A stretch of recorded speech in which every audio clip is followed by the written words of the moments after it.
নমস্কার বন্ধুরা, রামগড়ের ছানায় আপনাদের স্বাগতম। এমন কেস সামনে এলে রাগও হয়, আবার এটাও ভাবি যে কোনো মানুষ এটা করে কিভাবে। হ্যাঁ, এখানে আপনি ঠিকই দেখছেন যে একজন লোক ভারতে গুজরাটে হানি ট্র্যাপড হয়ে গেছে। তার মনে হয়েছে অনলাইনে যে পাকিস্তান এজেন্ট অভিনয় করছে।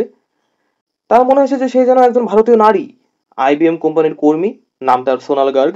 এনার সাথে প্রেম হয়ে গেছে। অনলাইনে ওনার মনে হয়েছে ব্যাস ইনি আমার গার্লফ্রেন্ড হয়ে গেছে। আর এখন এই গার্লফ্রেন্ডের চক্করে ডিআরডিওর ওপর ইনি স্পাইং শুরু করে দিয়েছিল। আর ব্রহ্মসের মতো গুরুত্বপূর্ণ মিসাইলের তথ্যও দিতে রাজি হয়ে গেছিল। এখানে আপনি দেখতে পারবেন man honey trapped by ISI handler to share info on missiles drones held in Gujarat. এবার এটার সম্পূর্ণ ঘটনা আমরা ডিটেইলে আপনাদের জানাবো। আমাদের দেশ অনেক বড়, অনেক জায়গা আছে, সেখানকার অনেক ভাষাও আছে। এটা সবার বোঝা দরকার যে তাদের চাকরি যদি কোনো না কোনোভাবে দেশের প্রতিরক্ষার সাথে জড়িত থাকে, অথবা যদি সরকারি চাকরিও হয়, তবে অনলাইনে ওদের অনেক বেশি সতর্ক থাকতে হবে।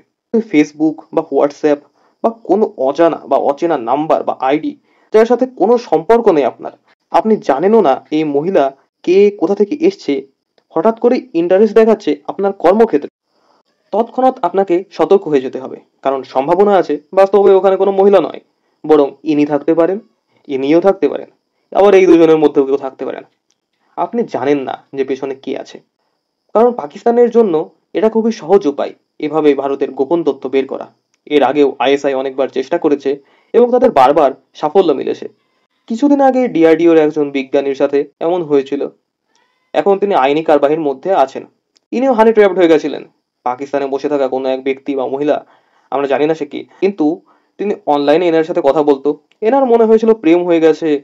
তারপর ইনি আমাদের দেশের সুরক্ষার গোপন তথ্য তাকে দিয়ে দেন। আপনি ভেবে দেখুন পাকিস্তানি আইএসআই এর জন্য এটা কত সহজ।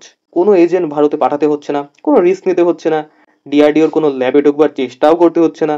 আপনি শুধু একটা আইএসআই এজেন্ট লাগবে, তাকে ফোন দিয়ে দাও, ডেটা দিয়ে দাও 5Gর, নকল একটা অ্যাকাউন্ট বানিয়ে দাও, সোনার গার্গ বা অন্য কোনো মেয়ের নাম নিয়ে নিল, আর একাকিত্বে ভোগা কোনো এক ডিআরডিও কর্মীকে খুঁজে নিল, বা ভারতীয় ডিফেন্সের সাথে ট্যাপে থাকা কোনো কোম্পানির কর্মীকে খুঁজে নিল। ব্যাস, আপনার কাজ শুরু। আপনি বসে বসে ভারতের সুরক্ষা বাহিনীর খবর বের করছেন, আর আপনাকে আইএসআই টাকা দিচ্ছে। আর এবার গুজরাটে যে গ্রেফতার হয়েছে তার কেসটা অনেকটা এমনই। এখানে আপনি দেখতে পাচ্ছেন আইএসআই হ্যান্ডলার লোড অ্যাকিউজড প্রবীণ মিশ্রা, নামে না Praveen Mishra, through a fake Facebook profile of Sonal Garg. Sonal Garg নামের একটি নকল ফেসবুক প্রোফাইল এর মাধ্যমে আপনি ধারণা করতে পারবেন কি হয়েছে। এ অনলাইনে বসেছিল ফেসবুকে, হঠাৎ অনলাইনে ফ্রেন্ড রিকোয়েস্ট এলো কোনো এক সোনাল গার্গের থেকে। এবার এই সোনাল গার্গ বলছে যে ভারতে একটি বড় আইটি ফার্ম আইবিএম এ কাজ করেনি। এখানেই সন্দেহ করা উচিত ছিল, কারণ জানি না চিনি না হঠাৎ কেউ কেন যেচে আলাপ জুড়ছে। হঠাৎ করেই তার জানার ইচ্ছা যে ইন্ডিয়াতে ড্রোন বানানোর পদ্ধতি কি, ভারতের মিসাইল সম্পর্কে সে জানতে চায়, বিশেষ করে ব্রহ্মস মিসাইলের জন্য খুব বেশি আগ্রহ। তখনই সন্দেহ জাগবার কথা। ভাবা দরকার যে এখানে আসল উদ্দেশ্য আমি নয়, আসল উদ্দেশ্য ভারতের সুরক্ষা ব্যবস্থার গোপন তথ্য জেনে নেওয়া। যদিও ভারতের জন্য এটি খুশির খবর যে ওই লোকটি ডিআরডিওতে কাজ করতো না, কিন্তু এখনকার সময় ভারতবর্ষের ডিফেন্স ইন্ডাস্ট্রি অনেক বিস্তার করেছে। উদাহরণস্বরূপ আমি আপনাদের বলি, আমরা যদি ব্রহ্মস মিসাইলকে দেখি, এখনকার মতো এটার ম্যানুফ্যাকচারিং হায়দ্রাবাদে একটি ইন্টিগ্রেটেড কমপ্লেক্সে হয়। এছাড়া রাজস্থানেও আছে, কেরালাতেও আছে। আর খুব জলদি 2026-এ ব্রহ্মস মিসাইল আমরা ম্যানুফ্যাকচার করব লখনৌতে। এটা আমাদের প্রতিরক্ষা মন্ত্রী রাজনাথ সিং কিছুদিন আগেই বলেছেন। আর এমনটা নয় যে ব্রহ্মস মিসাইল বানাবার সময় তার সমস্ত পার্টস একটি জায়গাতেই তৈরি হয়। আমাদের অনেক সময় প্রাইভেট কোম্পানিদের কাছ থেকে কেমিক্যাল দরকার হয়, কয়েক ধরনের অ্যালয় দরকার হয়। এসব তারপর এক জায়গায় এনে জুড়ে টেকনোলজির সাথে একটি মিসাইল বানানো হয়।